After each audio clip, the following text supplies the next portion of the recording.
Welcome to the cockpit. My name's Ryan, and I'll be your pilot tonight. Oh, boys, we are sitting at 0-11, feeling good. I know it's a very odd thing to be cheering for losses, but in a season like this, with a draft like this coming up, gotta look forward to some stuff. Guys, I have a poll question of the day. For those of you that want to answer it, get your shot to win a potential Amazon gift card. I've partnered with Sided. They're a great app. I've linked the question of the day in the comments section in the live chat. This is going to be live for about a week, so get your vote in there. Which rookie has been the most impressive? We got Mekhi Becton, Denzel Mims, Ashton Davis, Braden Mann, Bryce Hall as our potential options. So cast your vote in there. Guys, how excited were we for some of the little things we saw yesterday? Obviously not too much on the quarterback front, but our defensive line looks legit. Quinnen Williams, who absolutely deserves a Pro Bowl nod, which actually, let's do this. Let's get a little Pro Bowl voting going on. If you guys like Quinnen Williams, if you like this show, if you like this stream, go over and vote for Quinnen Williams in the Pro Bowl. I'll try to pull up a link to that in a little bit, and then I'll post it in the comment section for you guys. What's up, guys? Sports fan Joe West, Jordan Brady, Kevin Benz, Rob Scallion, Edward Figueroa, Liam, Andrew, Zachary, Delusional Jets fan. What's good, guys? Good to have you in here. All right, Pro Football Focus grades. According to Pro Football Focus, our top performers in this season of play so far. Number 1, Foley Fatukasi, 85.4. Marcus May, 82.1. Quinnen Williams, 80.7. Franklin Myers, 75.8. Mekhi, Highway, 77. Becton, the big ticket, coming in at a 74.6. Mims, just behind him at 74.3. With only a very minimal amount of games played, I'm very excited with what we've gotten out of Denzel Mims. And then we got Crowder and Perriman rounding out the next two with 71.7 and a 67.3. I am genuinely shocked that this wide receiver group is as good as it is. I mean, I guess we saw that when they're all healthy, they're playing well. But man, it is nice to see this whole complement of weapons. And that gets us to the quarterback and Sam Darnold. And it has been bad. We were hoping that with him returning back to action with all three of these wide receivers, that we would start to see some type of, I don't know if I should say consistency or just better play in general, and especially for his trade value. Like, we already know we're kind of moving on from Sam Darnold. I don't think that's anyone's like shocking take of the day. Like, if anyone thinks we're sticking with Sam Darnold, you have not been paying attention to this season. But I'd like to see his trade value go up. And if anything, his trade value is just plummeting through the floor. I don't know what we wind up getting. Rob says, there's someone in your background looking through the window. I know that's not true because I'm on the 4th floor. Someone's really tall. Will there be call-ins tonight? Yes, we will be doing call-ins starting at 8:30. The same way we do it every night, boys and girls. Gonna rattle off some of my thoughts in this time, and then we will go into the questions from you guys. What do we want to talk about? We want to talk about Trevor Lawrence coming out. He says last day in Death Valley, last night in Death Valley, last game in Death Valley. Very, very happy with hearing that. Because you know what? Our Jets currently have the first overall pick. And if he was afraid of coming to the Jets and thought he might go back to school, which is never going to happen, he wouldn't have said that. So, boys, get excited. Trevor Lawrence is coming back. He's coming out. And the Jets currently own the number 1 pick. Tankathon has the Jaguars sitting second. And, man, we got so close to getting a win out of them yesterday that would have given us the much-needed breathing room that a lot of us fans want. We could talk about Sam Darnold. We could talk about the wide receivers. We could talk about Trevor Lawrence. We could talk about Adam Gase. Adam Gase, did anyone watch his press conference or at least like the post game that I posted, not post game, the 5 takeaways from yesterday's game. They asked him, Rich Cimini specifically, asked him if he was calling plays today, because we looked at logins and he was not doing anything. He was talking, to someone else on the on the sideline. And Gase got caught in a line. He basically said, "Oh no, I wasn't calling plays. What do you mean? Oh wait, well I called a little bit of plays, and then I call third down plays, which is like just sort of adding more and more headaches to my already frustrated head coaching situation." Now, I think if you're watching anything that Gase does, you're thinking there's no way he's coming back next year. With the news of, or at least rumors of, the Jets looking at Pat Fitzgerald out of Northwestern, there is definitely some hope, and at least a little glimmer of hope, that the Jets are actively looking for head coaches. Now, what does that tell you about not Sam Darnold? What does that tell you about Adam Gase? The fact that it's like, is he a lame duck coach? I don't know. This game went exactly how I thought it went. 3-20. With Sam coming in, he just couldn't throw the deep ball. He's never been able to really connect on those. I'm excited with what we're getting out of Mims, what we're getting out of Perriman. Sam had a few nice throws. But by and large, very, very sad to see only 3 points put up. The fact that the Denver Broncos, the Denver mother trucking Broncos, literally had no quarterbacks. They put in a guy who was wide receiver or tight end, I think is what he was listed at. And they scored 3 points. The Jets with their starting quarterback. And basically, a relatively healthy team. I mean, we were missing some offensive linemen, but by and large, that wasn't the difference maker. It was Sam making bad plays and, just not executing on offense. This is a pathetic, anemic offense. 3 points. 3 points. We left so many points out on the field. You miss a field goal. You get the interception within field goal range. You get a turnover on downs in field goal range. Now, it's not enough to win the game. I'm not going to try and say that I'm upset that it happened. But this is the ineptitude that gets Jet fans frustrated. And I'm honestly not sure what I want to be rooting for the rest of the way out, aside from the rookies playing well, which Mims and Becton look legit. Mekhi Becton only allowed 1 pressure yesterday. Very, very impressive. Let's see. I was looking at Pro Football Focus before. They had an interesting stat. When looking at Fitzpatrick's game as a whole, the first thing that jumps out is how quickly he got rid of the football. By initial count, his average time to throw. So from when he snaps the ball to when the ball releases, 1.73 seconds. That is stupid fast. For context, Big Ben Roethlisberger currently has the lowest average time to throw in the NFL by a wide margin this season at 2.18 seconds. So nearly half a second faster was Fitzpatrick in yesterday's game. That's crazy fast. Look, I don't care if you have good edge rushers. If you're getting rid of the ball in 1 minute and 73 seconds, that is stupid fast. That is very, very good, very quick. You're not getting to the quarterback at that point. And that's what's so interesting. I don't know if you guys saw my rookie offensive tackle grades for the season and some of the statistics that we had there. Let me pull it up real quick so I don't butcher my own words on this. But of the rookie tackles, so you're talking mainly the big 4. So you're talking Wirfs, Becton, Thomas, Wills. Wirfs is currently listed as the best offensive tackle of the 4.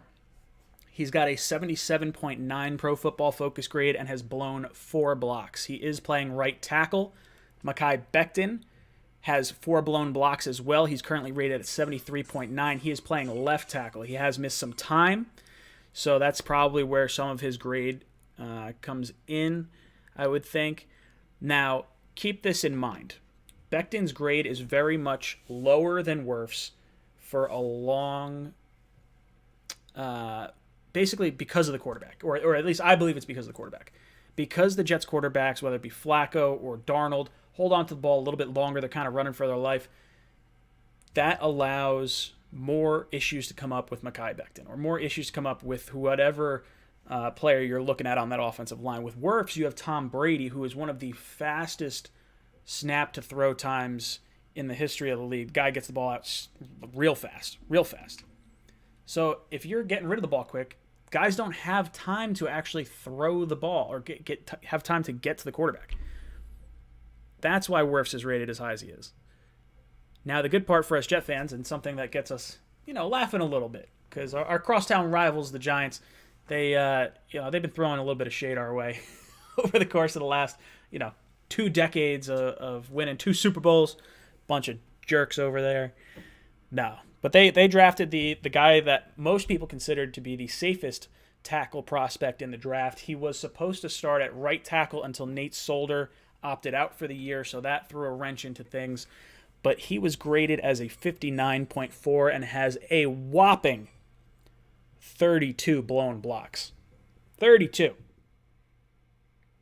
Let that soak in for a second. He is 8 times more likely to give up a blown block than Wirfs and Becton. Now, Becton's missed some time, so that's a little skewed. Maybe Becton goes up to like 7 blown blocks or 8 blown blocks if he has, the full slate of games under him. I don't know if I necessarily believe that, but it's possible. JETS says Manish Mehta is the best Jets beat writer of all time.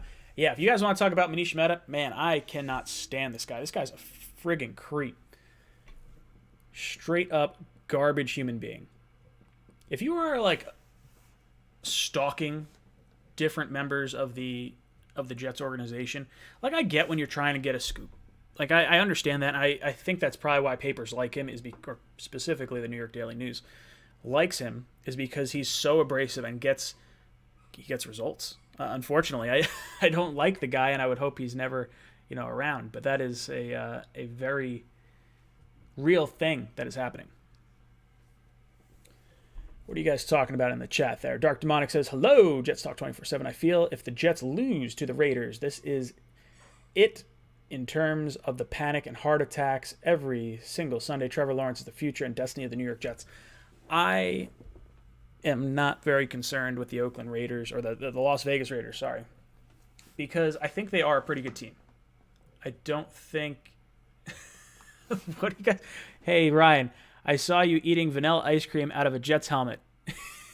AKA Manish Mehta. Oh, Jesus, that's so creepy. Yeah, guys just saying like, oh, I saw the flavor of ice cream that your kid was eating at a Phillies game. Fuck that guy. Ugh, sorry, I try not to curse on this thing, but every now and then I just get a little ground up. Look, I don't think the Jets are losing to the Raiders. I don't think the Raiders are losing to the Jets. The way this defense is set up right now, our secondary cannot stop a nosebleed. I know Marcus May has been playing pretty well, but one guy does not make a secondary. When you can't protect the quarterback, or the quarterback holds onto the ball too long, either option, I guess you want to call it. If you can't score points and you can't stop the points, it's just what it's going to be. Not to mention they're coming off an abysmal loss. They got smacked around yesterday. I think they're going to come out and they are going to be angry and they are going to whoop the Jets. Score prediction, let's call it 100 zillion to nothing. I'm rounding up a little bit. No, I think they win this soundly. Sam Darnold has like 3 passing touchdowns on the year. If you had come into this season and told me through 12 weeks of the season that Sam Darnold would have 3 passing touchdowns, I'd be like, get the fuck out of here. That's not happening. No way. Ooh, this is interesting. Liam says, fuck, marry, kill. Dan Quinn, Matt Patricia, Bill O'Brien for head coach. Oh, man. I'm going to kill Matt Patricia. I don't like him. So that's an easy one for me. I'd rather take... Oh, man. Dan Quinn or Bill O'Brien. Maybe I take Dan Quinn as the head coach because they made it to a Super Bowl. That may be flawed thinking. So we'll say marry Dan Quinn. And I would fuck Bill O'Brien because, maybe there's, I don't know. Those are all terrible. I don't want any of those options. I hope we steer clear of every single one of those guys. Rob says, stop cursing. I'm so sorry. What are you guys talking about? Bills. I'd give Allen a 4-year, $76 million contract. What Allen are you talking about? Are you talking about Josh Allen? Because he's going to get way more than that. He's going to get a ton of money this offseason. What you saying, Ryan? I tagged you on Twitter to Trevor Lawrence farewell from Clemson Instagram post and the interview he had after the game, so we can now end Trevor ain't coming out. BS now. Yes, thank God. I'm done with this. The whole, he's not coming out was one of the most infuriating topics for me. It made no sense. Are you really going to give up $30 million in career earnings? No. Are you really going to give up, or not even give up? Are you going to go back to a potentially shortened season next year if there's any COVID issues next year? No. Are you going to, risk injury? No. Are you going to go higher in the draft than number 1 overall? No. This guy has been playing his entire life. He loves the game. His dream has been to play in the NFL his entire life. And you're telling me he could go number 1 overall? And he's like, nah, I'm going to go back to school. I already graduated, but I'm going to go back to school. No. Get the hell out of here. That makes perfect damn sense that he's coming out. Get me all worked up. See you guys talking about Allen Robinson. I very much want Allen Robinson. He was tweeting or liking tweets that referred to him possibly leaving in free agency or telling him to get out of Chicago. So I think he is gone. There is no way that Allen Robinson goes out. Oh, is that what you guys are talking about? Allen Robinson is the 4-year, $76 million. I wouldn't have a problem with that contract. I told him, or I said in my mock draft, 5-year, $100 million. The same contract that Amari Cooper got. Flatter him with the big $100 million figure.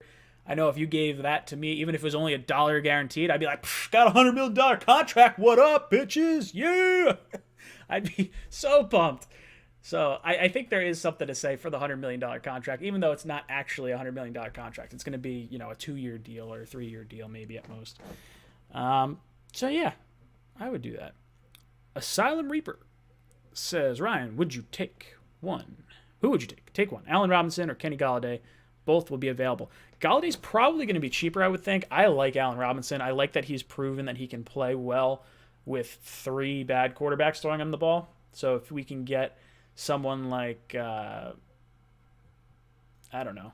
If we get someone like Trevor Lawrence back there, throw some bombs to him, I'd be all for it. Rob Scallion, do I have a girlfriend? I do. Not really. No, I'll say no. I have a fiance. I'm supposed to get married in May. My wedding unfortunately got canceled.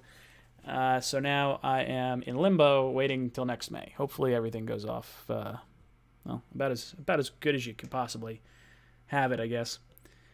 Dark Demonic says, I want us to draft our own guys. I love Allen Robinson, but the Jets' losing culture goes back to 5+ decades of bad drafting. They have to get better at drafting. It's the most important thing for us. Yes, we have to get better at drafting, but you also have $80 million in cap space. So you have to create you got to bring in some type of players. You got to spend some of that money. How do we allocate it? Edge rusher is going to be huge. With what we've seen out of Quinn and Williams this year, and John Franklin Myers, and Foley Fatukasi, if you add an edge rusher to this team, this becomes an elite front. It really does. You get C.J. Mosley back. You have the edge rusher. You plug in, insert whatever linebacker you want next to him. I think this defense is going to look legit with or without Greg Williams next year. And then you got to add a corner at some point. We'll see. Andrew Ochik says 10K subs. I'm close. I'm right there. I think I'm at like 9,000. I'm just under 9,800, I think, which is cool. I'm trying to get to that 10,000 figure before the end of the season. I think I'll get there. I'd love to target Bud Dupree from Pittsburgh, says Delusional Jets fan. I like Bud Dupree a lot. My only concern with him is they are incredibly elite on defense, and how much of that is him.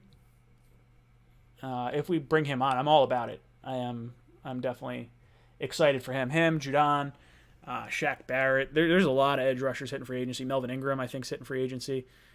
I guess Clowney, if you're into that. Biker Ray says, just sub to help. Biker Ray, thank you so much. My dude, get me up a little bit. Thomas, the great one, says, what's your job outside of YouTube? I am a director of golf at a golf resort here in New Jersey. I run one of our courses, and I've been doing that for like the last 3 years. I've been in resort work for like the last 10 years. But what's cool about that is I'm getting to the very, very last part of my season. I should be going for about another week or so. And then the course will get shut down for the season, which means I go on fun employment for like 3.5, 4 months, which means you guys get a ton of content. That's my favorite time of year because we get to start churning out videos, and it's something I'm really looking forward to. Ultimate goal. I'll let you guys in on a little secret since you guys are chilling in here. I shouldn't say a little secret. I'm hoping by March of next year, so not this coming season, not 2021, 2022. I'm hoping over the course of this next year and a half that I can move on from my job. I don't hate my job. I enjoy my job. I like the people I work with. It's a lot of fun.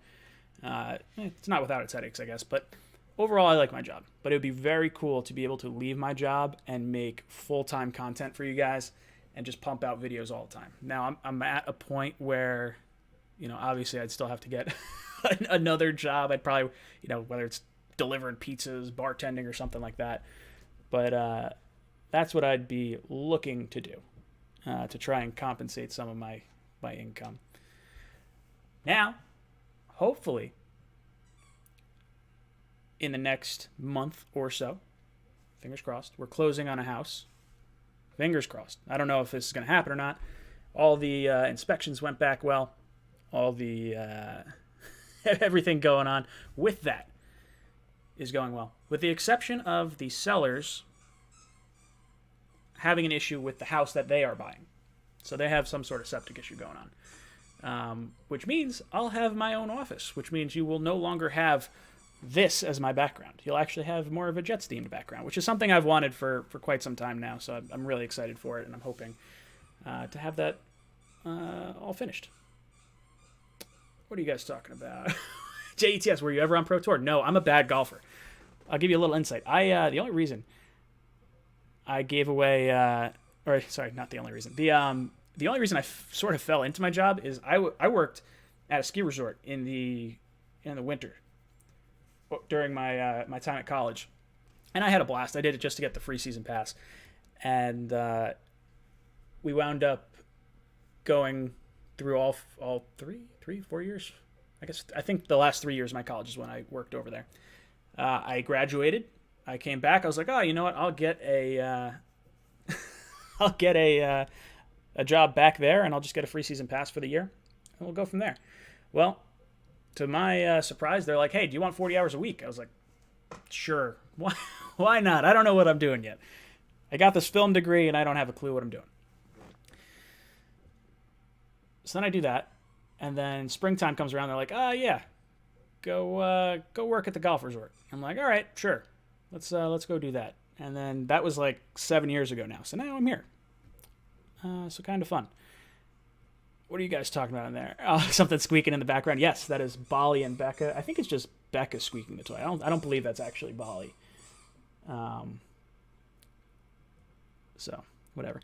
JETS says get on unemployment and make Jets videos. That's what I'm hoping for. DK and Slay brawl, and I should watch that game. That's the one thing that sucks about doing the Monday night stream is I don't watch the Monday night football game. I got to get a TV over here because I'm using both my screens to try and watch everything there. What are you guys talking about in the chat? Adam Gase, not going to read that one. Does Trevor Lawrence need to gain some muscle? I don't know. Becca, she says she's nonstop with the toy. Take the toy. Give her something that doesn't squeak so loud. So she got an ice skating dinosaur. Give her one of those.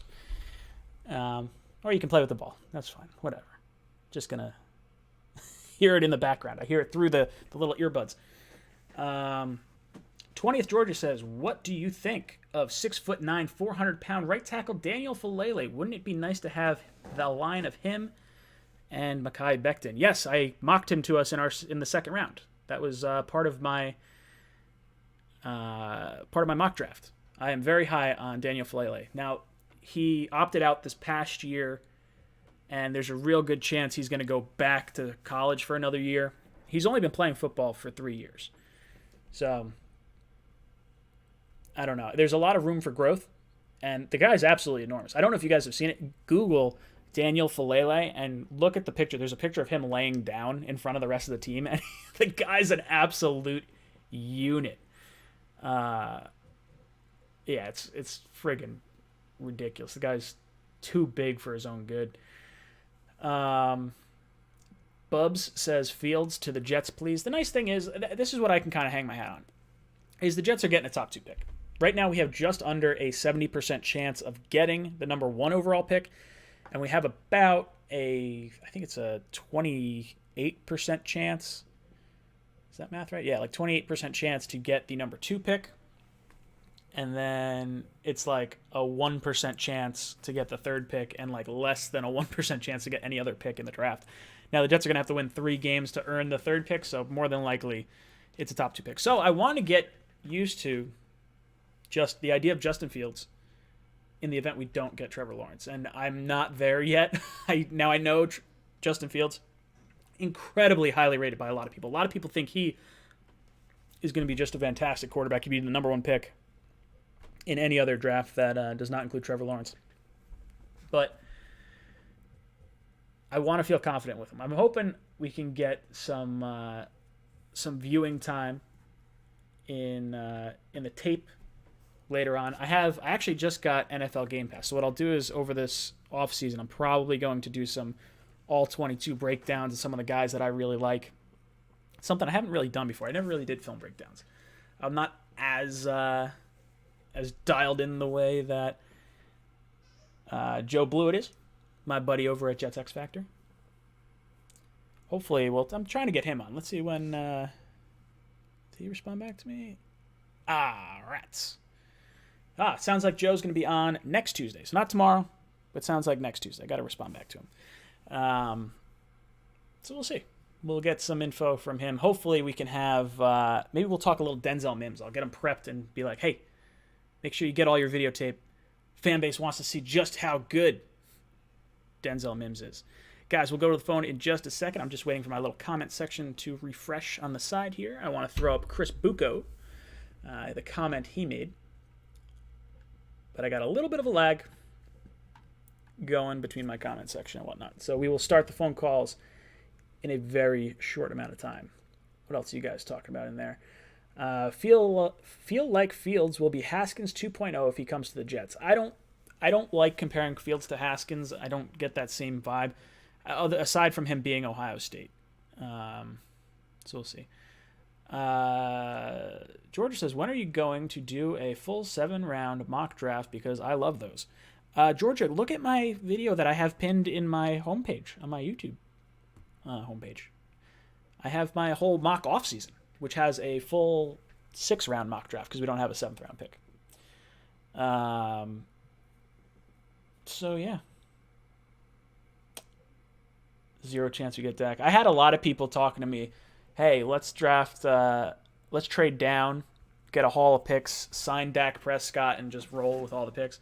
I would be pretty upset if that happened.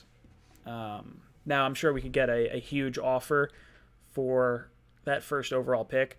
And it's not that I don't like Dak. I do. I think he's going to get a huge contract, and that's what I don't really like about Dak. And I think if you're paying someone who is, playing the quarterback position for you, you need that guy to be absolutely elite. You can't have any questions in your mind. For me, I have some questions about Dak because of the team that he's playing on. He's got Zeke, he's got Amari, he's got Lamb, he's got Gallup. It's a loaded team. Not to mention the injury. The injury is going to be a big issue as well. All right, where are we here? I saw this little thing pop up. Bam! All right. Chris Bucco says, I can't take the stress of 5 more games. Please, Jags, win a game, Perriman, Hewitt, Lange need to go on vacation early. Jets will blow this. I'm so worried about these next 5 games. It means so much to the future of this franchise, and I just don't know what I'm gonna do. What I'm gonna do if the Jets win. If the Jets win a game, if they have to win a game, I hope it's Seattle, because they're going to be one of the harder strength of schedule opponents anyway. So that's probably the best game we could possibly win. Now, I don't want any part of a Jets victory unless the Jags win. If the Jets can pull out if the Jags can pull out a victory, I'm all about the Jets winning. I want the Jets winning if we can still get the first pick. I'm not trying to do anything crazy. Richard Delgado, thank you for the super chat as well. Let me see if I can pop yours on the screen. I don't know if I can yet. He says McCarthy greater than Gase. Or no, McCarthy not as good as Gase. Man, they both stink. That is like as bad as you could possibly get. They were, the two of them, just not very good. All right. I'm going to throw the phone number up on the board. Let's open up the Google Voice. Let's get some of your opinions. I want to hear what you guys want to talk about. Let's just kick it for a little bit. Talk some Jets, talk some life. Doesn't necessarily have to be, Jet-centric. It could be NFL-centric. It could be, if you're a fan of another team out there, I'm happy to talk that. Who we got? Call from Elias. Hey, what's good, brother? How you doing tonight? Yo, Ryan, how you doing, man? Oh, having a great time. I am loving watching these Jets lose week in and week out. Oh, man. What's on your mind, brother? 5 more.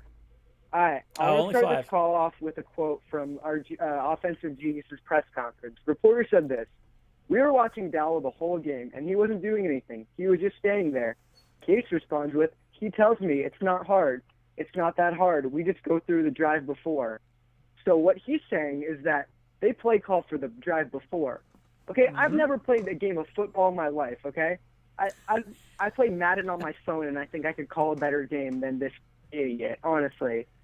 And it's absolutely amazing to me that you could not be focusing on the drive that's currently going on, and you're focusing on a drive in the future that hasn't happened yet.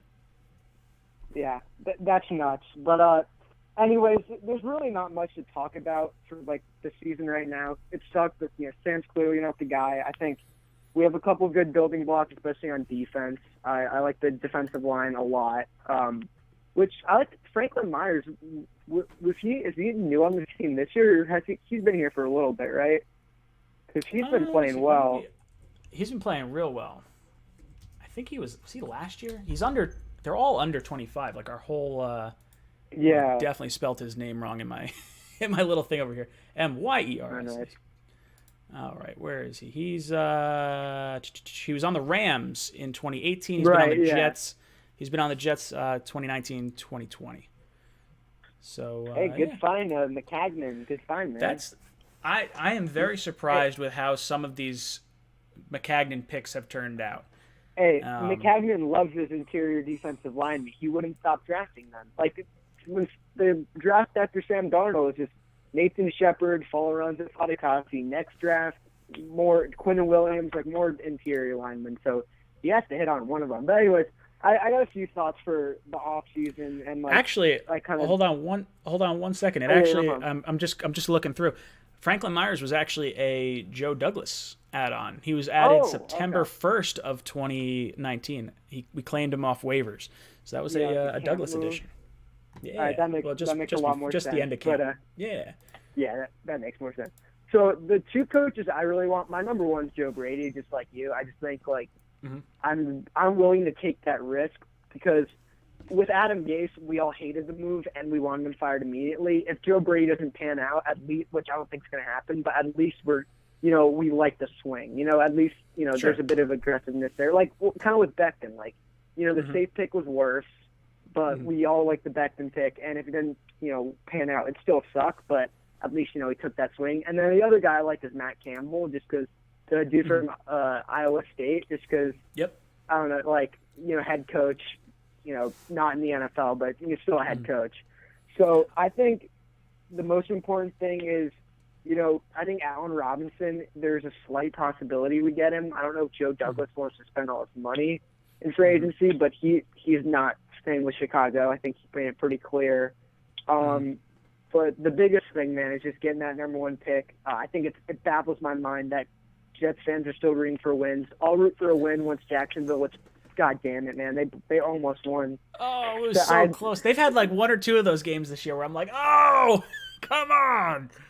Dude, the one game I'd be okay winning is the Seattle game. So Jamal Adams could go sit in his dark room with his like depression and shit. Oh God, that's. But, I shouldn't be laughing at that, but I'm right there with you. Dude, I can't. I want Jamal Adams it's not real to depression, man. No, it's not. He's just pulling. It's a bunch of bullshit. I don't like Jamal anymore. I soured on him as soon as the trade deadline came around. Yeah, you're the one to call he's not going to be here for a while. And man, if we trade them before the draft, that would be nice. But I'm excited to get these picks. Especially go Eagles, man. Hopefully they win tonight. Seattle's, fly Eagles fly. It's fascinating to me that the Eagles or the Giants are currently in first place, pending what happens tonight. Oh, that division's a joke. It's an absolute joke. They're 4-7 right now. That team's gonna win. Whoever wins that division is gonna win with probably 6 wins. That's embarrassing. Crazy, I get 7-9. 7-9, that happens occasionally. I don't know if we've ever had a division winner at 6 wins. Yeah, I'm not sure if we have. It's like to be fair, the Eagles and Cowboys, I expect them to be better than they are now. But I'd love to see Washington win that division just because the Alex Smith comeback story. That would be awesome. But yeah, I do like Alex Smith a lot. Yeah. That division, it's hilariously bad. I don't think any of them should make the playoffs. I think they should just take a third place NFC team. I think it should be based on record, not based on because your division sucks. You can, free pass. You know what I'm saying? I've had that argument with friends before. Yeah. I've had that argument with friends before, and I think where I fall on it is the division has to mean something. So, I would like to see, if we're doing a 7-team playoff format now, I would like to see the top, all 4 division winners get in, and then the next 3 wild cards. But I would like to see only the top 4 teams get the home games. I don't want to see the division the Giants shouldn't be getting a home game for winning their division. Exactly. Yeah, you get into the playoffs. Dude, thank you so much. You've been ejected from the cockpit. God, I love that chicken. Chicken's fantastic. Call from another caller. Ed from North Carolina. Hey Ed, how you doing tonight? Long time no talk. Oh yeah, I finally got through. I took a crapshoot because the TV doesn't follow the phone, and I don't have cable, so I have to kind of screencast through my phone. So I'm not watching anything right now. I'm just talking to you. Oh, well, I'm glad. You got you on for 5 minutes, so then you can go back to watching, whether it's me or the football game or whatever you're watching. All right, so let me go. I'm the one who's been texting. I want Dak Prescott, and I will tell you exactly why, and this makes perfect sense. Yes, I'm the pain in the ass that's been saying trade the pick. No, it's all right. That's fine. I understand the thought process. I'll tell you exactly why. You texted me back and said, yeah, but what about, the guy that went to Minnesota? He's screwed up. And my response to that is, what about Drew Brees? Went to New Orleans. That's true. I'd like to see how much Drew Brees was getting paid at that time because he was coming off a shoulder injury and he had the option to go to. I got 5 minutes. Hold on. I don't know. I'm going to fight you right now because it absolutely matters. If Dak's getting $40 million Wait a minute. I got 5 minutes. And Drew Brees got nothing. Let me make my point, and then you have the rest of the time to comment. All right? Go for it. Okay. We already have 2 picks first round this year, 2 picks first round next year, 2 picks third round this year. Okay? What do you think we're going to get if we trade the Trevor Lawrence pick? We'll probably get 2 first-round picks and probably 1 or 2 second-round picks. So that would mean we would have 3 first-round picks, 2 second-round picks, and 2 third-round picks this year. All that young, cheap, inexpensive talent. You could sign Dak Prescott. You won't need Thuney. Just imagine having 2 more what? Man, I'm having mental things with my head. Two I can't first think downs. of the No, name. I get it. I get it. If you have 2 first-round picks Or three first rounds, more big. Right. Could you imagine getting 2 more studs like number 77? well, here's the issue with that. So And then it's getting awesome. 2 edge rushers, and then getting 2 edge rushers to go with the beasts we have at the front 3. Are you kidding me? Look, I understand then- how exciting it is, but man, if you pass on Trevor Lawrence and he becomes a stud, and Dak does not recover the way he hopefully will recover from this ankle injury, oh man, you are going to not be a GM very much longer. 100% injury rate in the NFL. I see what you're saying. He's one kid. He's one guy. We Sure. have a million holes to fill. Plus the fact that we almost won a championship with Sanchez because Sure. we had a good team around him. We All did. you We need had the number 1 is, defense, the number 1 running game, the number 1 offensive line. all we need is All we need Mm-hmm. is a top 15 quarterback. We don't have to have the best guy.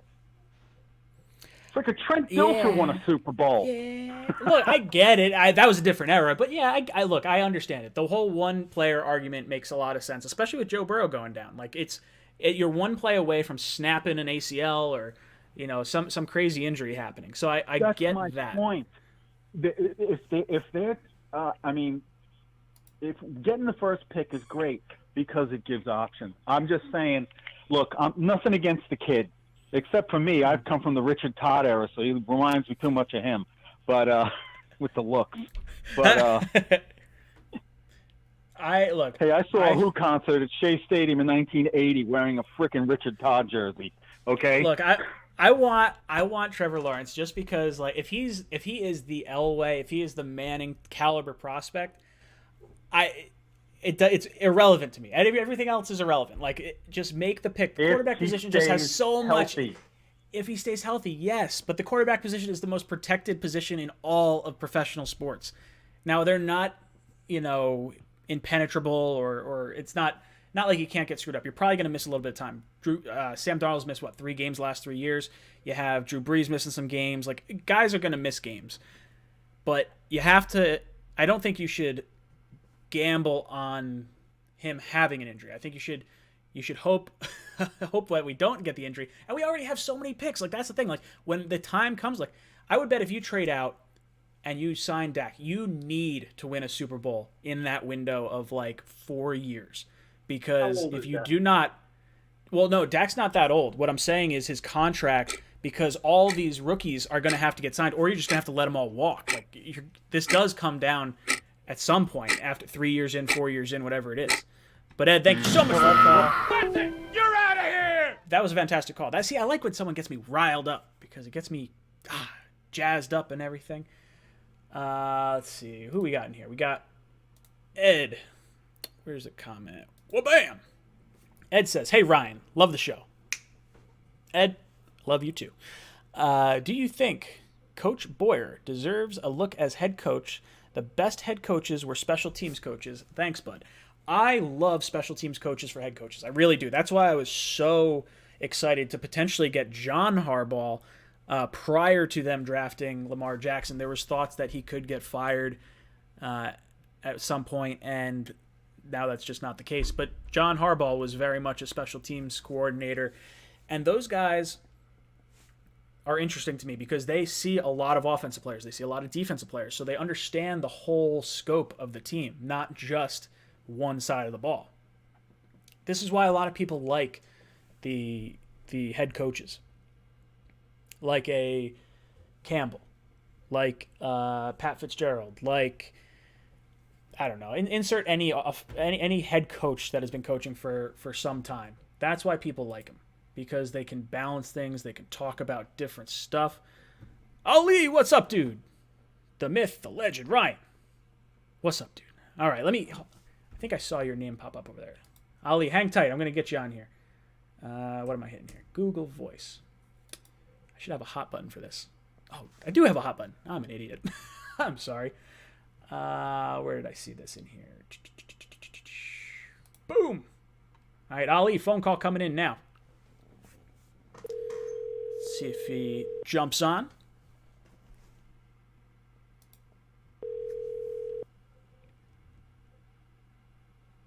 Yo, Ali. What's good, dude? It's Ryan. What's going on, man? Oh, man, just sitting back, talking a little Jets. Some callers got me fired up about trading out of the first pick. I want your opinion. What do you think about the idea of trading out of number 1, getting a haul? Like, let's say we get Jacksonville's pick. Or, like, actually, that's probably the best case scenario. If the Jets have the first pick and you fall back to 2 and you get, like, 2 first-round picks from Jacksonville. I don't know, I'm talking myself in terms. But let's say we trade out of the first pick, regardless of where we wind up. And we sign Dak Prescott as our quarterback. Would you sign up for that? No. Dude, that's where I fall. I very much did not want that either. I was listening to a caller actually, and I was Dak. I feel like he's a good quarterback. I like Dak a lot, but is he fully going to recover from his injury? You have no idea. Are you going to skip on a generation of talent? No. I mean, if you have a chance of getting Trevor Lawrence at number 1, you can't be the team that skips him. You can't be the team that says, "Oh, we wanted Dak Prescott, and we're just going to skip on Trevor Lawrence," and then he goes somewhere else and he becomes a stud and one of the best quarterbacks in the league. You can't risk that. And I think, I think he'll be a perfect fit in New York in the way of, he can revive this team. He has a chance to revive this team, and I'm all on board for him, honestly.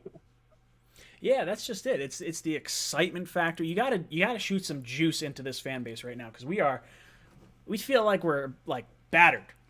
This team has just abused us for the last it's got to be, aside from what was that 2015 when we had that good, was it 15 or 16? Whenever we almost made it to the playoffs with Bowles' first year. Yeah, 15.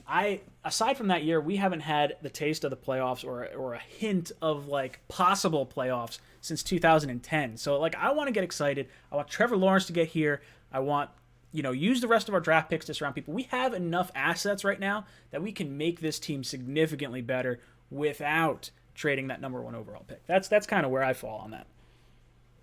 Yeah, I mean, look, Douglas is doing a perfect job. I mean, I don't think the Jets have been this well ready for the offseason in a long time. I mean, they have $100 million in cap space expected to have.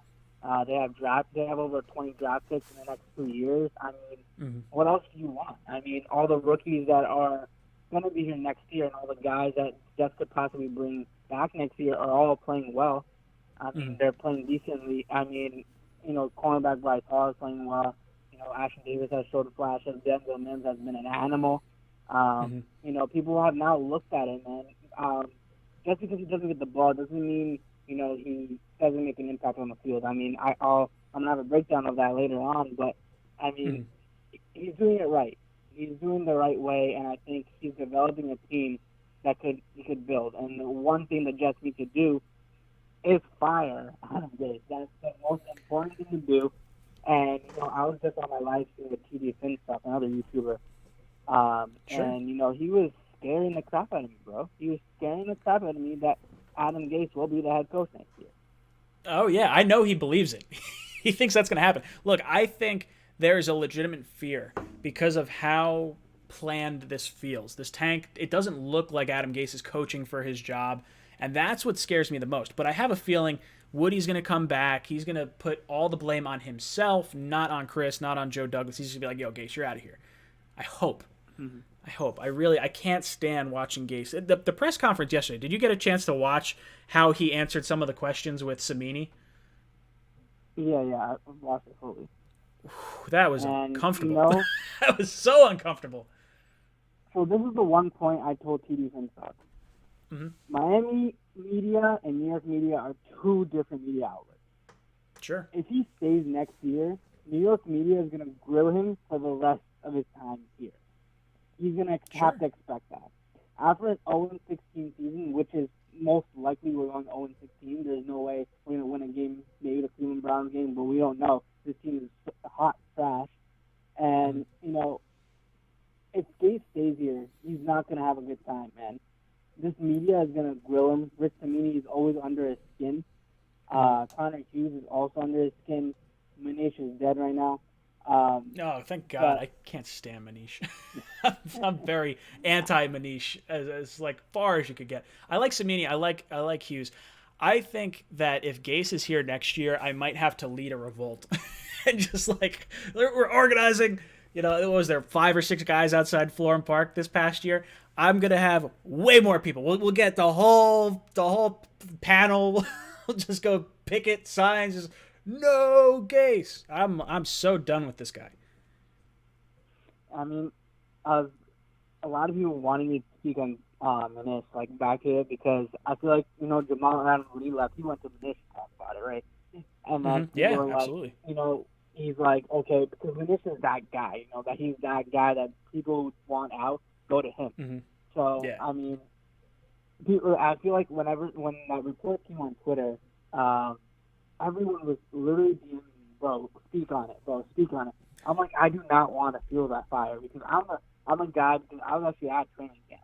You know, I was at training camp last year, and I saw a lot of things that I wouldn't want to mention.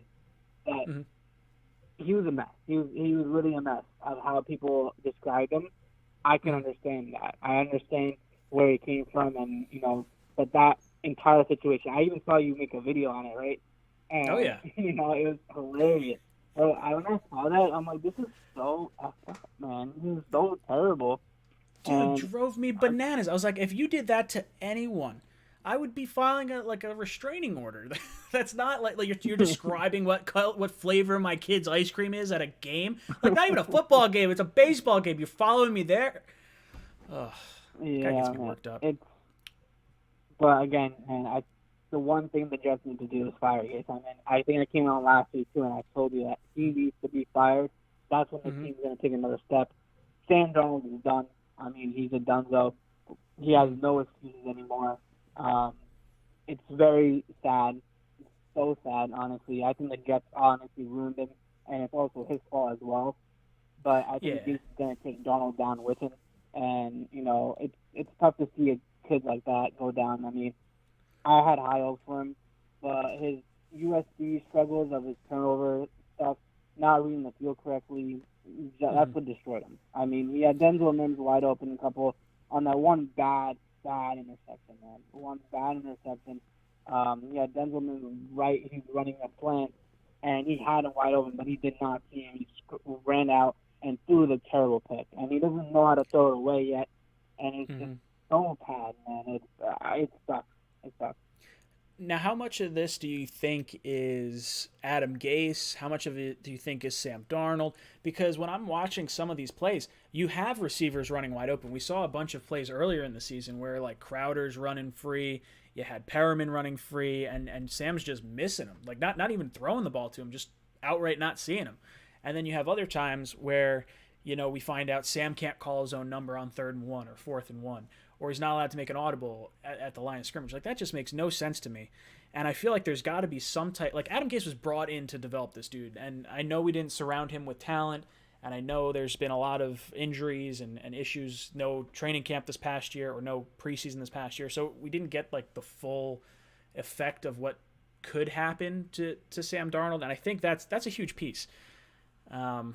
But yeah, how much do you put on Adam Gase and how much do you put on Sam in terms of the inability to really produce?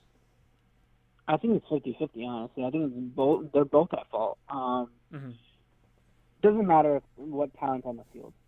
Sam Darnold stuck with whatever the guys that were on the field. I don't even know what the scrubs were on the field. Gus Smith as the number 1 wide receiver he had, and like I don't know who else he had. Lawrence Cager he had on the field. It didn't matter because on Sunday he had Rashad Perriman, he had Denzel Mims, he had Jamison Crowder. And the last 2 weeks when Joe Flacco was playing it, he was slinging the ball. This is an offense you can watch. And we were actually scared that we will win this game. We were actually scared that the Jets might pull this off. And, you know, I think it's Sam Darnold, man. I really do think. I think he thinks way too much in the pocket. He tries to do too much. It's kind of like Carson Wentz, honestly. I don't know how he's doing right now, but Carson Wentz, he tries to do too much. I feel like all the burden is on his shoulders, and he has to do a lot more than he has to. And I think Sam Darnold is kind of doing the same thing, where he makes terrible decisions. He doesn't know what to do with the ball. He doesn't read the field correctly. He misses wide open guys, bad throws, bad reads.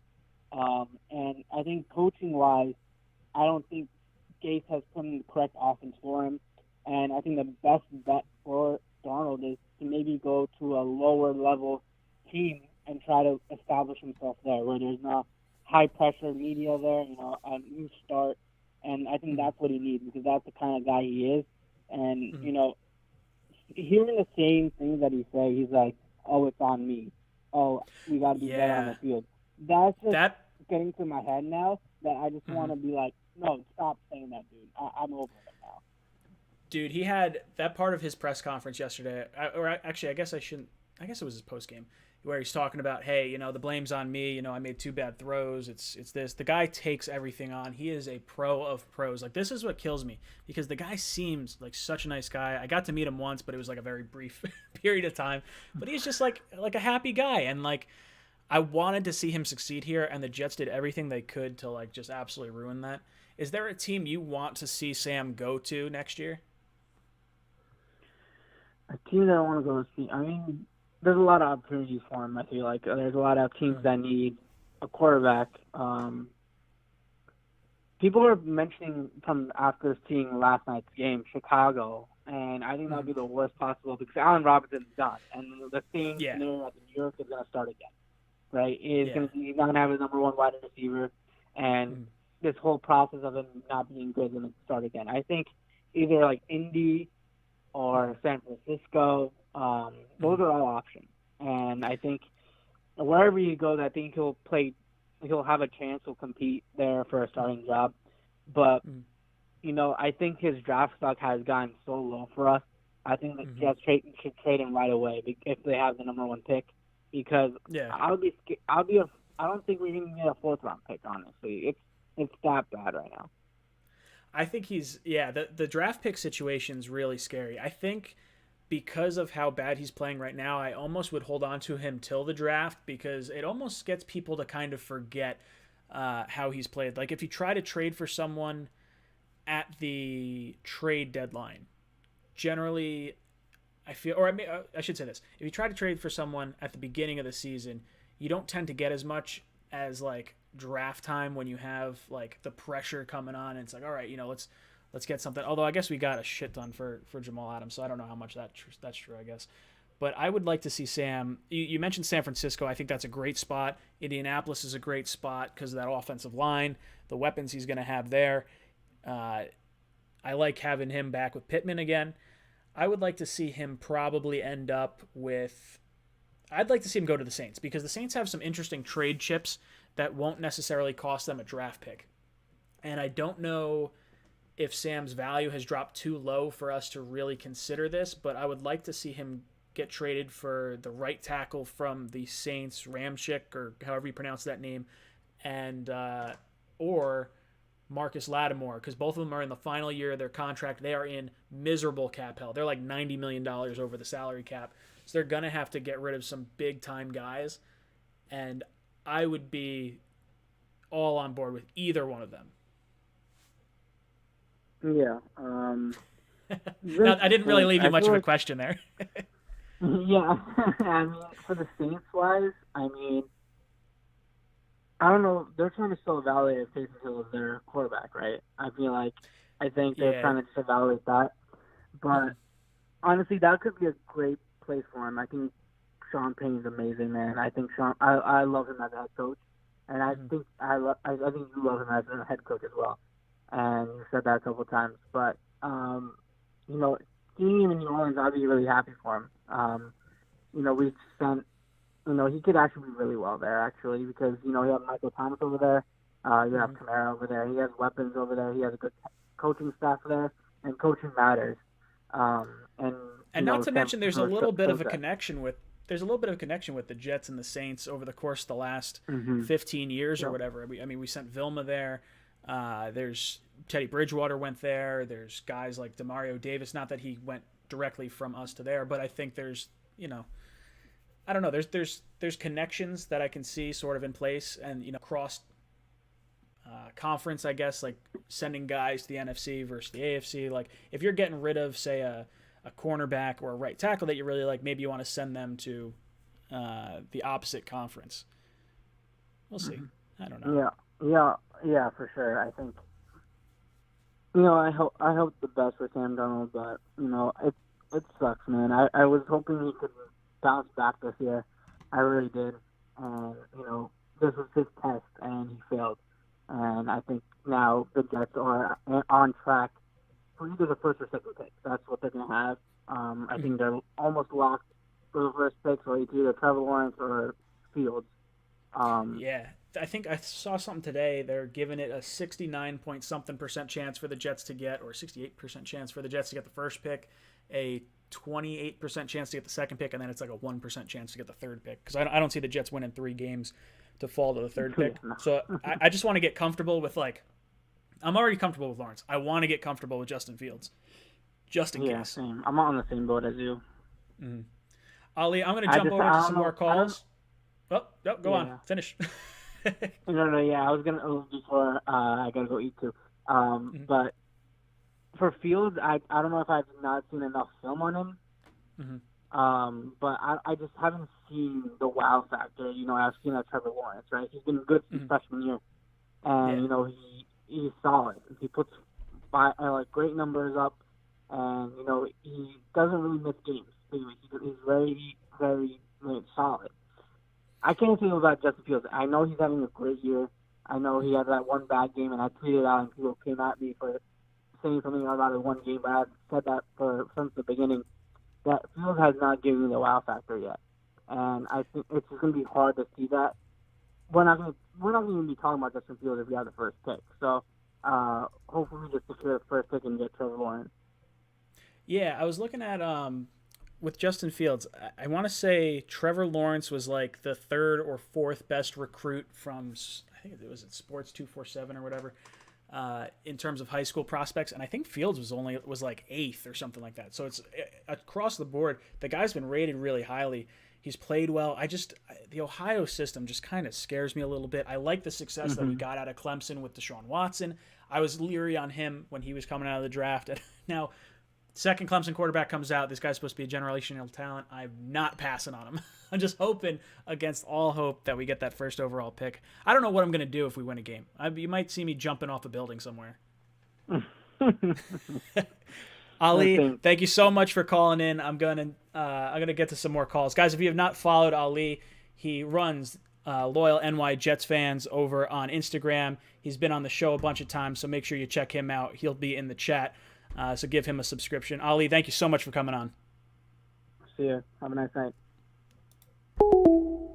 Boom. I saw your comment in here, Vinny. Let's throw that up. According to sources within the Jets, the expectation within the organization is that Gase will be fired come season's end. Even the coaches expect it. I don't think there's anyone who doesn't expect it at this point. That's really like the biggest thing. I think if you have someone like Gase go 0-16, has there ever been a coach go 0-16 and continue on with their career with that team? I don't think so. I'm not sure really. I guess whether two other instances, I never really looked into them that hard. So who knows? Maybe they have. Maybe they held on to him. I don't think they did though. All right, let's jump into some more phone calls. Who we got? Get the Google Voice open for you guys. We'll go back to the timer.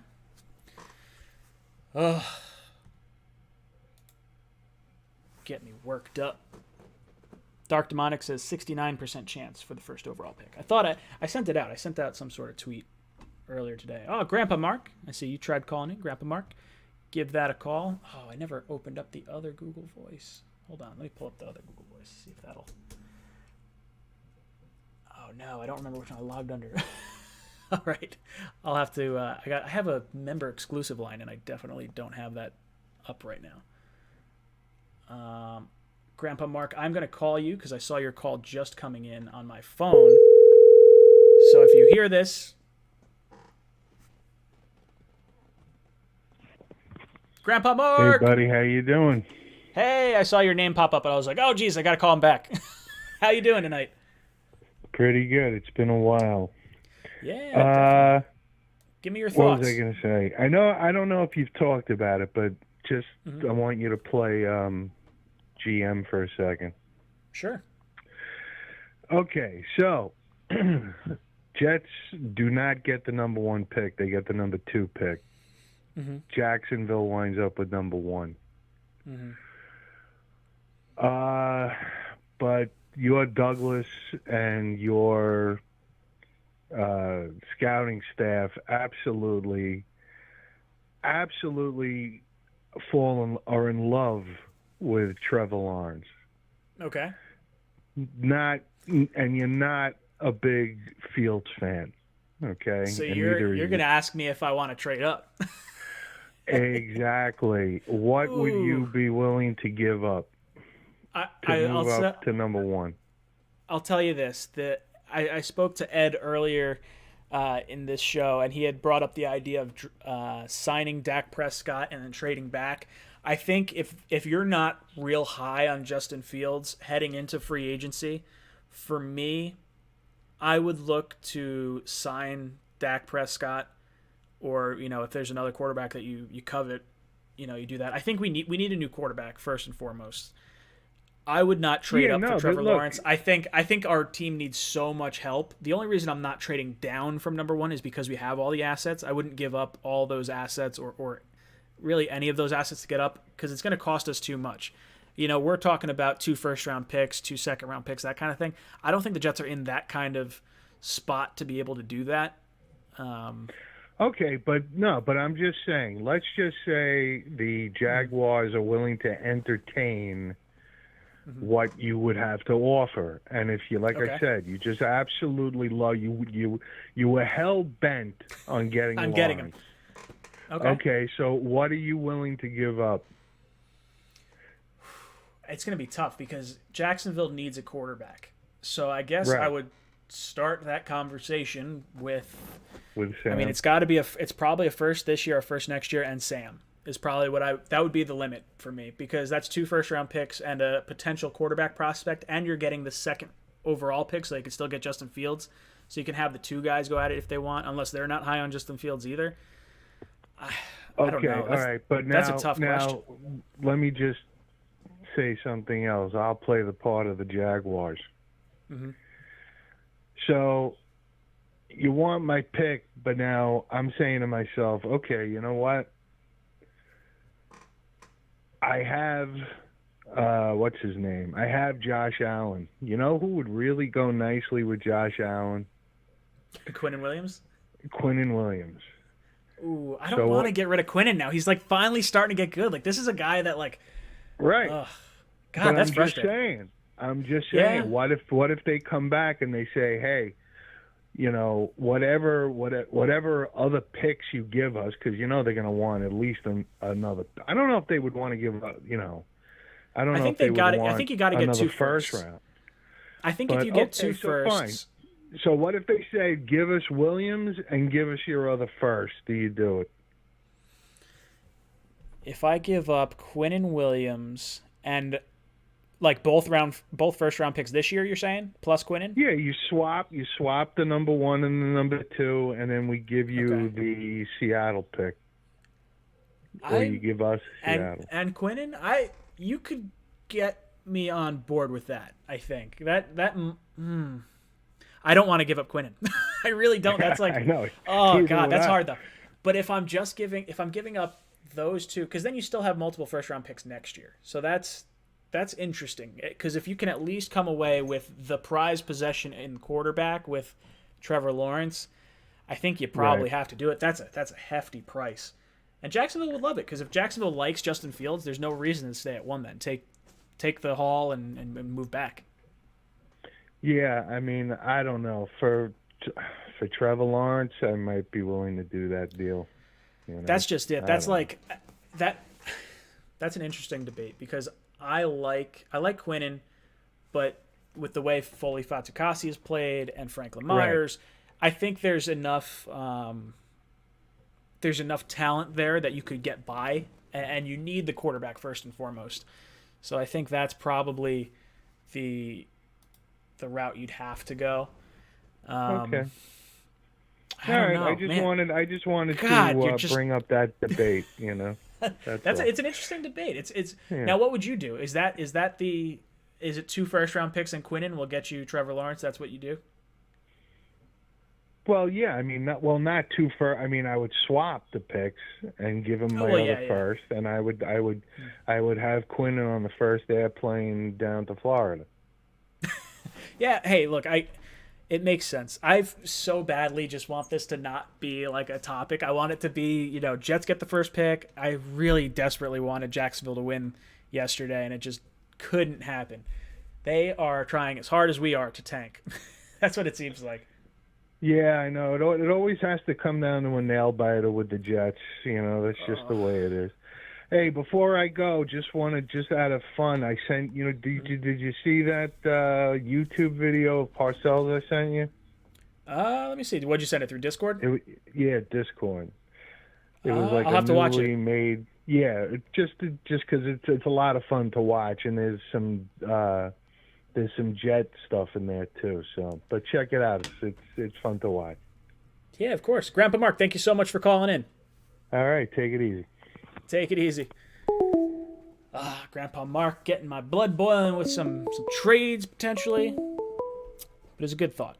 It's a thought we might have to come across. Who knows? Depends how much you love Trevor Lawrence and how much you like Justin Fields. Bernard from North Carolina. Bernard, brother, how you doing?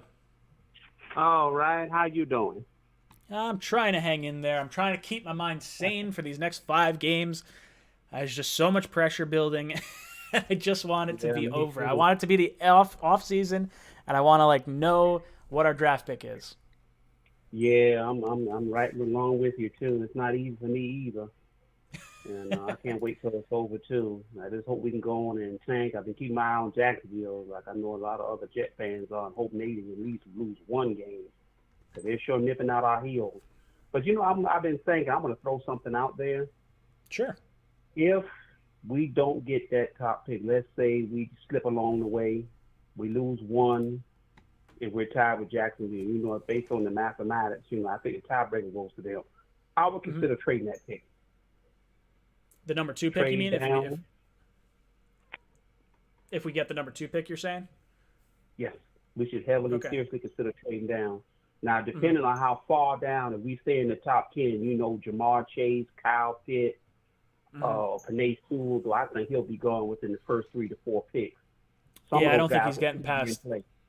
I don't think Sewell gets past Cincinnati after what happened to Joe Burrow. I think he's a lock to go there.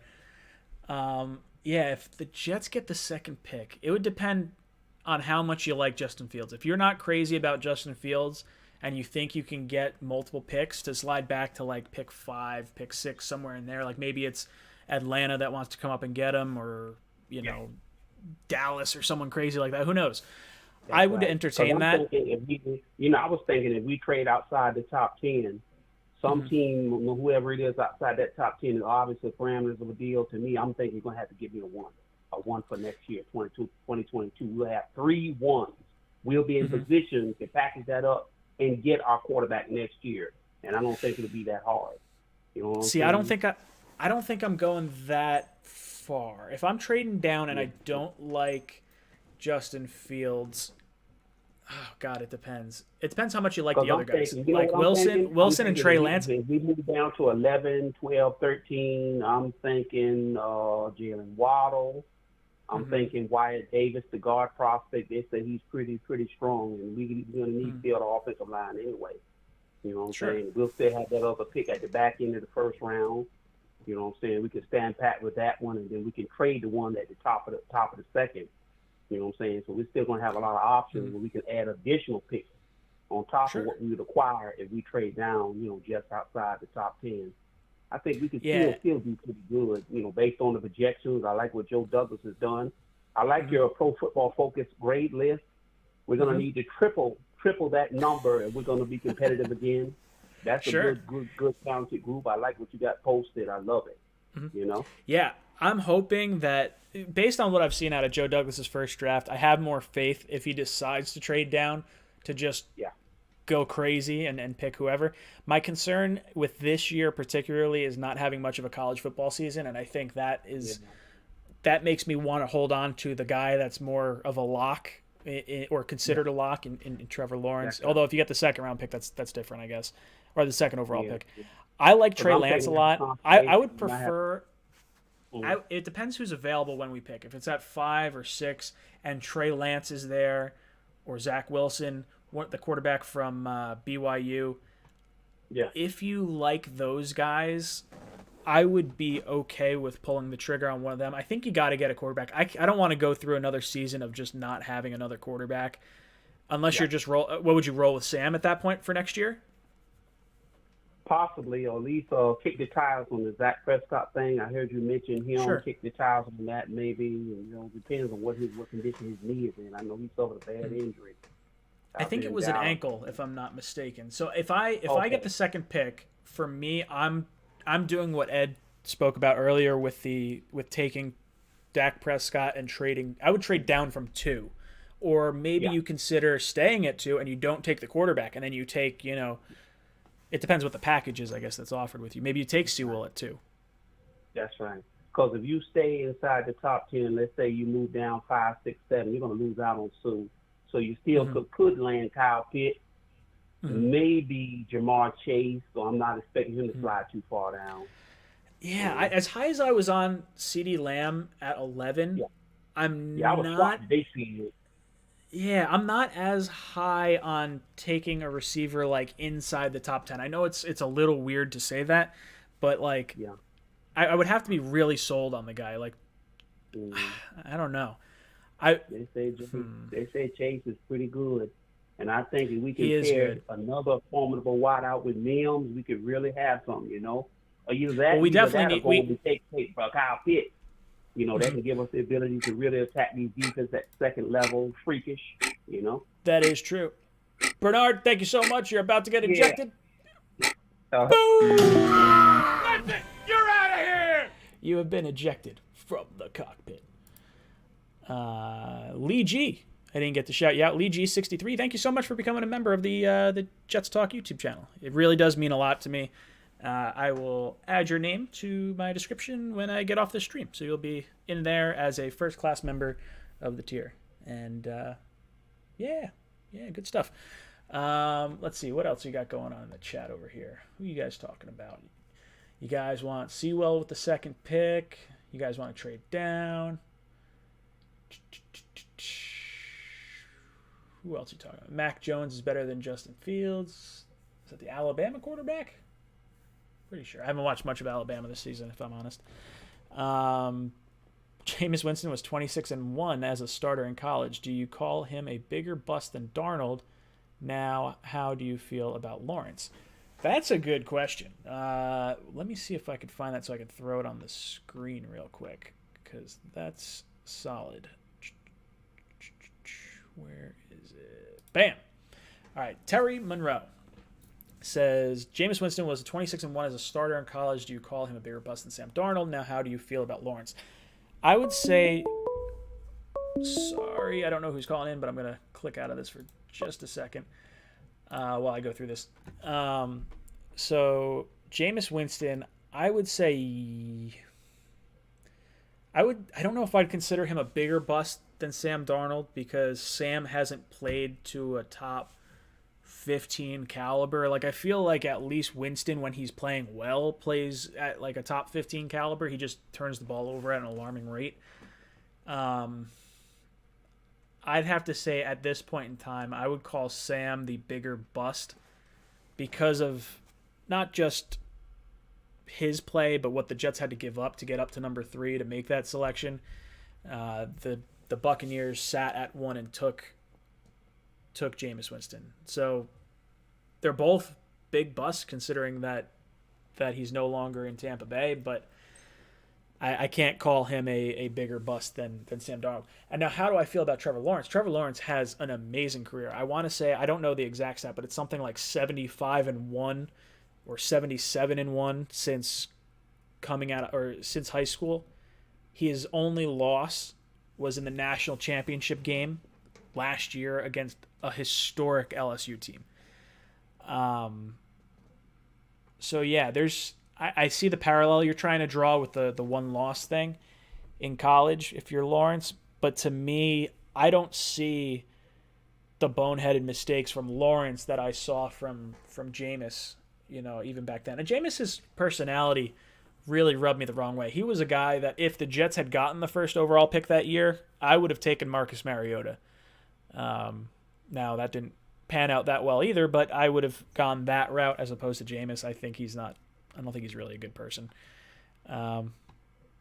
Yeah, so just my 2 cents there. All right, let's throw on Google Voice again. We got about a half hour. Guys, if you want to get in on a chance to win an Amazon gift card, up in the pinned comment section, we have a poll question. Which rookie are you... What did I say? The rookie that you're most excited about? Is that what it was? Oh, which rookie has been the most impressive? It's pinned in the comment section in the live chat. So if you want to vote for that, I'll give you guys the breakdown of what we're looking at grade-wise. Right now, we have 32 people who have voted in this. Mekhi Becton is leading the way with 62.5% of the vote. Denzel Mims is in second with 25%. Braden Mann, 6.3. Bryce Hall, 6.3. So if you want to get your voices heard, go over there. Click on the link. All right. I see a ton of phone calls coming in. I've had probably 15 phone calls in the last minute, and for some reason when you have this many phone calls coming through, they don't populate in Google Voice as an actual call coming in. I don't understand. Oh, geez, my little Google Mini is talking to me. Liam. Hey, Liam, what's up, dude? Hey, Brian. Hey, Ryan, how you doing, buddy? I'm hanging in there, just hoping for more and more Jet losses. What's on your mind? Same. So I got this little odd, sort of crossover question for you. Okay, sure. So hate is a strong word, but who do you hate more, Jamal Adams or Adam Gase? Ooh. I'll say this. If Adam Gase gets us the number 1 overall pick, I hate Jamal Adams 10 times more. At least Jamal... So it's a weird situation. I love Jamal because he got us a bunch of draft picks. I hate him because of what he did and how he shot his way out of town. I think it was ultimately the right move. Even if he was on his best behavior, I would have traded him for all those picks that we got. If Adam Gase somehow gets us the first overall pick, or if he wins us a game. If Adam Gase wins us a game and we fall to the second overall pick, Adam Gase takes the cake hands down. I don't know. What would you say your least favorite, or maybe not least favorite, but what would you say to that question, I guess? It's really tough because I feel Sam Darnold, he was our future, he was our savior, and Adam Gase, just pretty much said no to that. And on the other side, Jamal Adams, he was also our savior. Those two guys, Sam and Jamal, were supposed to be our cornerstones of the future. Making a playoff push in the years to come. Sure. So it's really tough. I guess I'll say Adam Gase, just because Sam, we invested so much in Sam with the 3 second-round picks, trading up from 6 to 3. Yeah. Team could look a lot different right now than it could have been. Yeah, no, it's true. I mean, if we said it at the time when Todd Bowles was relieved of his command, there was a large faction of people that are saying this is the most important coaching hire the Jets are going to have in their history, because you're getting the quarterback. You have Sam Darnold. You need to develop him now. And the whole Adam Gase hire was just such a baffling hire from the start. If you watch my video from when we hired this guy, I was beside myself, absolutely frustrated. The guy had just been fired from Miami. There is no upside from what we saw out of his time in Miami, and then we just blindly listened to Peyton Manning. Not to mention just ruining Sam Darnold. Now maybe Sam Darnold never had it. Maybe that's possible too. It's just he was never going to have it. But from what I saw and the promise he had after that first year, I really thought we had our guy. I thought we had our franchise quarterback. And if we had had the, a few wins this year, like let's say we get to 6 wins, 7 wins on the season, Sam's still our quarterback. And we're just humming along. We're trying to get our next head coach in here. But now that the Jets are in position for that first overall pick, the regression we've seen from Sam over this last year, God, it's heartbreaking. Yeah, so I got another question, or not a question. I guess I'll make a comment, and then you feel free to interrupt me or make Sure. some comments about my comment. So I'm gonna grade our rookie draft class. So Okay. Becton, he gets an A because I would have given an A+ if he would have stayed healthy for those few games he missed. Mims, he Sure. gets an A as well. Same thing with Becton. He hasn't been healthy the whole season, but he's been great when he's been on the field. Ashton Davis, I'm giving him a C+. He's a good tackler, but he needs to work on some stuff in coverage. I would agree with that. Yeah, Zuniga, I give him a D+. Overall, he really hasn't been he's been ineffective. Our next pick is P. Ryan, I'm pretty sure. P. Ryan, I'll also give him a C+. He's going to be a good backup for us in the future, but he's banged up right now. Sure. Morgan, absolute F. Nothing really left to say there. Cameron Clark, gets a incomplete. We just haven't seen him. And then Bryce Hall, I'll give him a B, just because he's been solid when he's been out there, but I want to do it over a longer span. I'm pretty sure that's our last. Oh no, Ben Mann, Braden Mann, A+. Why not? Okay. I would say the only one I would have an issue with in terms of your grades, I think Becton is an A for sure. Locking down the left tackle, and I think selecting the best tackle in the draft is an A+. You protect that blind side for a decade. Mims, love what we're getting out of him. He was my top pick in the second round that I wanted. I was very happy that we got him. I love that he's balling out, so I'll say that is an A as well. I like what'd you give Ashton Davis, a C+? Yeah. I like that grade for him. I think he leaves some to be desired in coverage. I do think he'll probably look a lot better if we have a little cornerback help or a little edge presence help, and we get some pressure on the quarterback. But I think that was a smart selection, knowing that Jamal Adams was probably either going to get traded or Marcus May was, maybe not getting re-signed at the end of the year if we had kept Jamal. So I think a C+ is fine. D+ for Zuniga, I'm fine with that. I think the lack of impact has really kind of hurt him there. I don't know if maybe he's just not getting as many reps as some of the other guys that have to take a little bit deeper dive into that. P. Ryan, you said a C+, I think, right? I would consider that a good grade. Maybe you say it's a little bit higher if you're viewing it in the scope of, okay, this is our backup running back. We took him in the 4th round. How do we feel about it? I do think C+ is a fair grade. I agree with Morgan is an F, 100%. I would never have drafted him. I think that didn't make any sense to me at the time. It doesn't make any sense to me now. Clark, I agree, incomplete. I want to see him in there. I don't know what's going on with him. I would love to see him get in there and actually get some reps this season. Braden Mann, well, Hall I'll give a B to right now. As long as he can stay healthy, he looks exciting. I'm pretty pumped to watch him develop. I think he could be a number 2 corner for sure. With Braden Mann, he's leading all AFC punters in Pro Bowl voting. So I should be saying A+, I guess, but I'll give him a B right now because his name, like the man, the myth, the legend, the booming leg that he had in college. I think there's a lot more hype to him than actual results right now.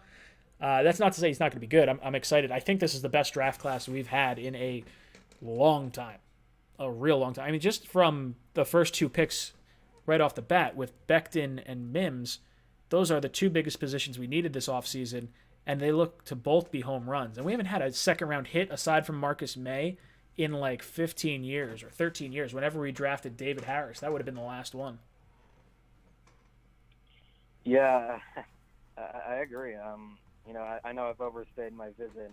Just 5 minutes went up, but I appreciate you for accepting my call, man. Yeah, of course, dude. Thank you so much for calling in. I'm sure I'll talk to you in the future. All right, see you, man. Boom! You've been ejected from the cockpit. Where's that chicken?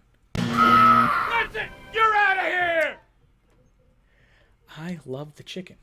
It doesn't make sense to a lot of people because everyone's like, oh, what does the chicken mean? It makes no sense. It's because I'm immature. And cockpit has the word cock in it. Cock is a rooster. Oh, jeez. I'm sorry about that.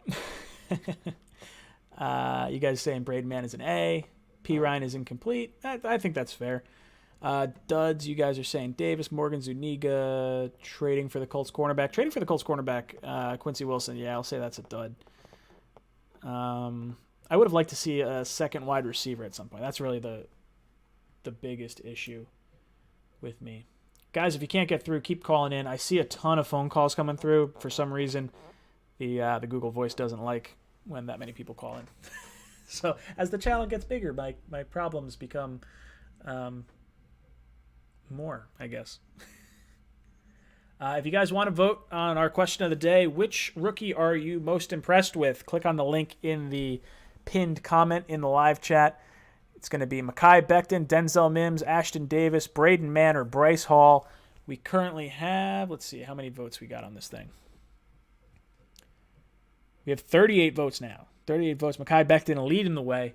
If you want Denzel Mims to win, let it be known. I got to end up getting like a call waiting or something on this because this takes way too long to have a call come in. All right, who we got? Call from Dylan from New Jersey. Dylan from New Jersey. What's good, dude? Dylan, let me ask you, is this the Dylan that I ran into 2 days ago? 3 days ago? No, it is. Ah, I met a Dylan at the other day. Ah, sorry. Go on. What's on your mind, brother? What's on my mind is I'm wondering, so put the scenario in your head that we get Lawrence, which is pretty much every Jet fan's favorite scenario right now, Okay. to get Trevor. How many years, say we build a bunch of players in free agency and, of course, in the draft, do you think it'll take us to make the playoffs? I think it would be maybe a little premature to to say we'd make the playoffs next year. This team's going to look drastically different. Like, if you have a new head coach, you have $80 million in cap space, you have a ton of high draft picks, you bring in the new quarterback in Trevor Lawrence. I think it depends on how Trevor performs. I would say at the very minimum, you'd want to be fighting for the playoffs in 2022, but I think there's an outside shot with the 7-team format that you get in 2021, especially now that the division is a little more up in the air than it had been in years past. Oh, definitely, especially with the Dolphins they're actually way better performing than I thought, although I did not think they were going to score that many points against us, but our defense did play a very good job. But I could playoffs next season. That's definitely an option. Depends. It all depends on how Trevor does. It really does.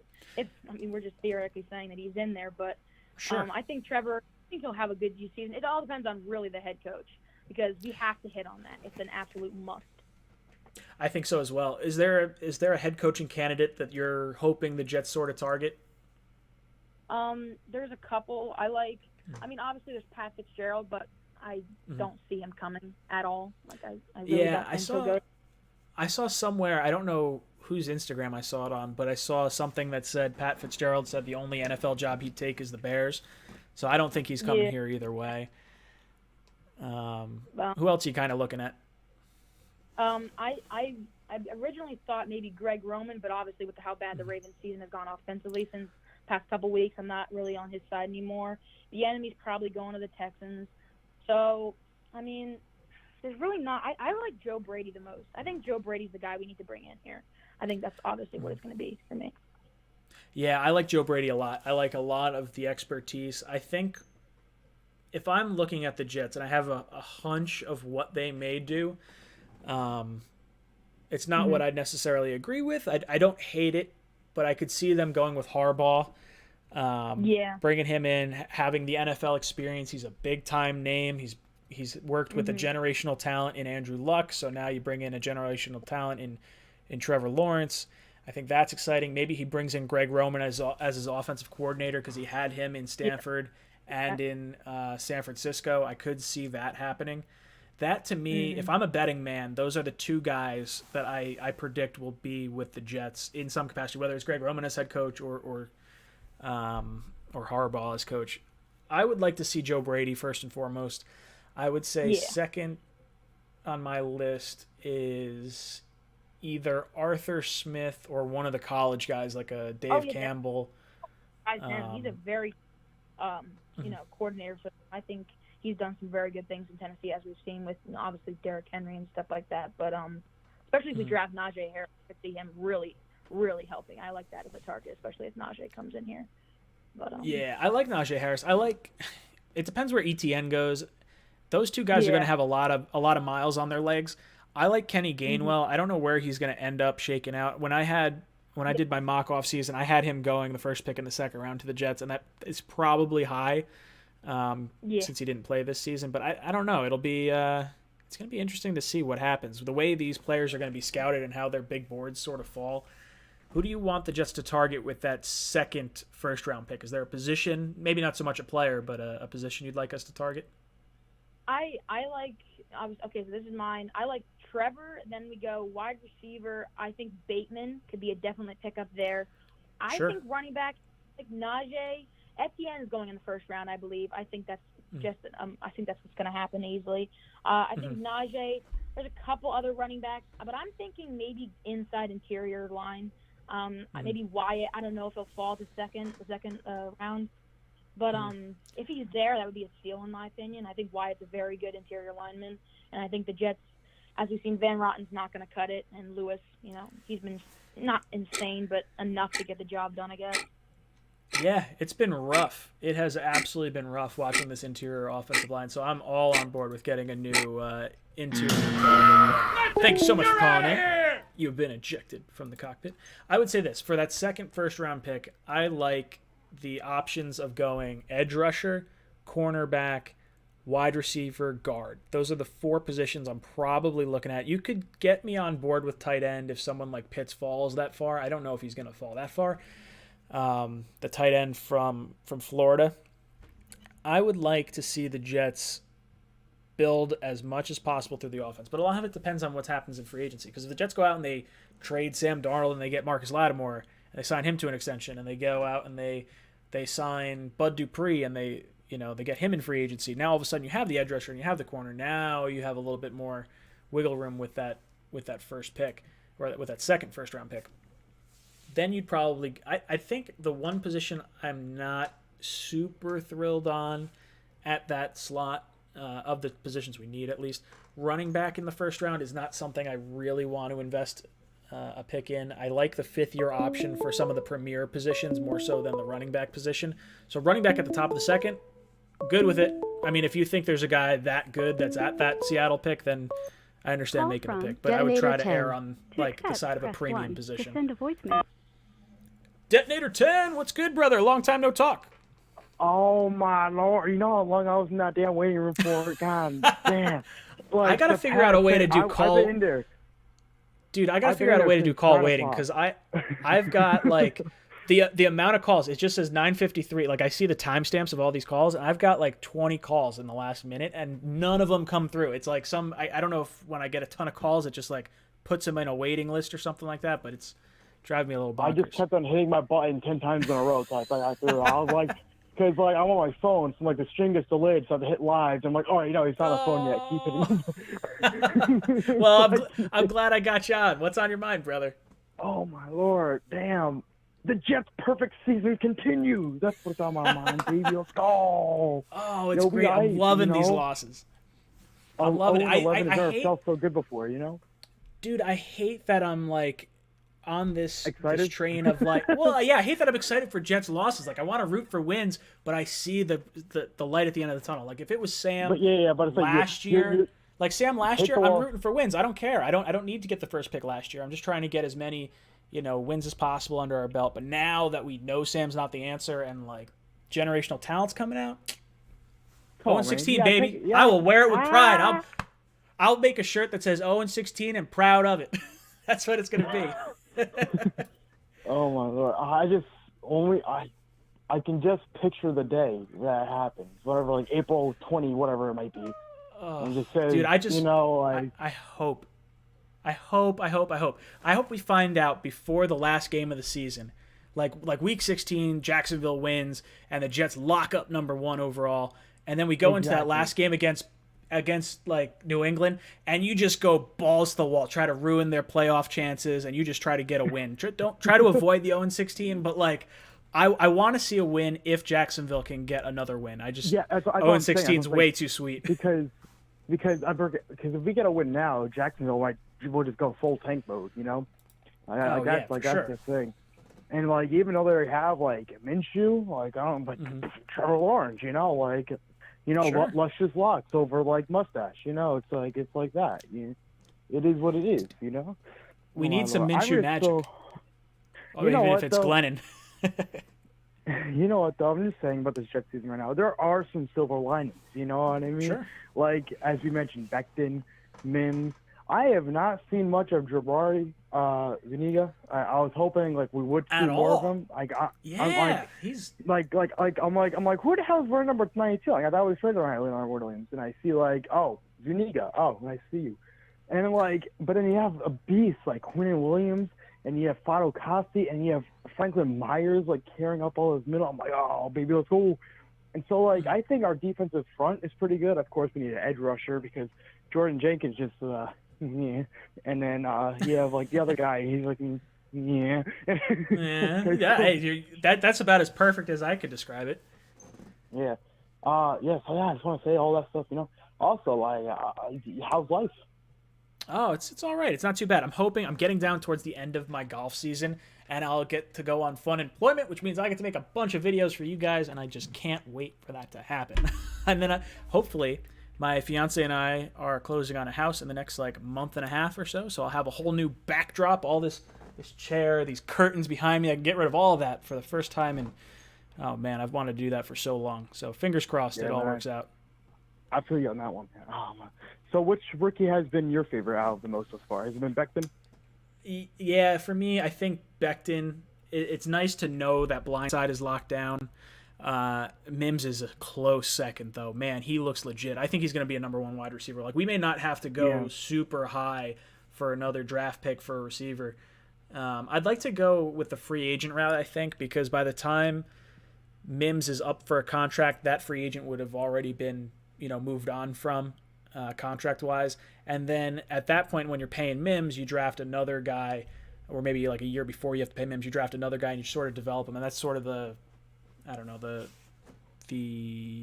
staggering of big contracts in my mind. Yeah, I hear you. Is How there a much time free do I agent? got left, by the way? You got another minute. You got some time. All right, cool. What would you say is who are you looking at in free agency? Honestly, I'm not looking big in free agency, so I haven't really been up to free agency lately because schools Sure. and kicking my butt with like having to write 1,500 word papers, all the time. It's like not that easy. Terrible teachers. Like, you know what it is though? It's college is fun. Anyway, so I think that maybe just splash like 20 to 30 mil and start extending guys that you like to keep, like May. I'd extend May. I wouldn't extend May for high, but I'd extend May. Yeah, like May and Poole are 2 guys. May, Poole, and Perriman are the 3 guys I would like us to retain and hold on to for at least another, 2. Perriman's probably a year. Poole and May are probably, 2-3 year deals or something like that. Brother, thank you so much for calling in. You are out of here. You have been ejected from the cockpit. Call from. It's your boy, Chips Ahoy, Eli. To accept, Oh, press 1. man. It's your boy, Chips Ahoy. Eli, what's good, brother? How you doing tonight? I'm doing good. How about you, Ryan? I'm hanging in there. I'm just trying to enjoy each loss as they come. Guys, we have 72 likes on this video right now. If you want Adam Gase fired at the end of the season, if you want Trevor Lawrence, if you want to trade out and get the #1 overall pick and trade out of it and get a bunch of draft picks, hit the like button right now. Let's get this up over 100 likes. I know you guys can do it for me. Eli, what is on your mind, brother? First of all, I've called you 60 times tonight. Literally, I'm looking at the number. 60 times. I apologize. Well, I'm glad you got through. This is the first. This is commitment. Yeah.